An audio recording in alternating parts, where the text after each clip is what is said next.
ये देखिए जनाब, आजकल जो मुल्क की सूरत हाल चल रही है, जेल भरो तहरीक चल रही।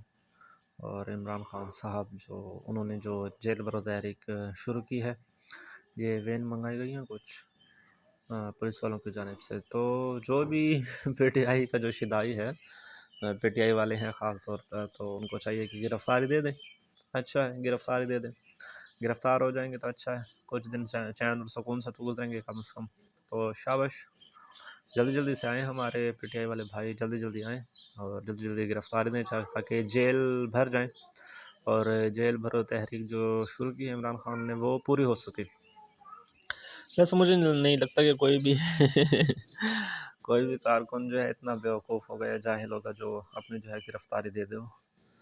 मुझे नहीं लगता ऐसा कि कोई भी जेल भरो तहरीक के लिए अपनी गिरफ्तारी दे दे। बस 2-4 दिन का ये तमाशा होगा, फिर ये तमाशा भी ख़त्म हो जाएगा।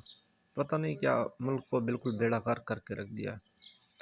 कोई तवज्जो नहीं दी जा रही केपीके में। पूरे केपीके के अंदर कितना बड़ा केपीके है, लेकिन कोई तवज्जो नहीं है। जेल भरो तहरीक शुरू की हुई है, अजीब। वैसे कहते हैं एक एक तरफ ज़मानत ली हुई है और अदालत में पेश नहीं हो रही, इसलिए कि गिरफ़्तार कर लेंगे। और दूसरी तरफ क्या किया हुआ है, दूसरी तरफ ये किया हुआ है कि उन्होंने जेल भरो तहरीक शुरू की हुई है। कमाल है यार।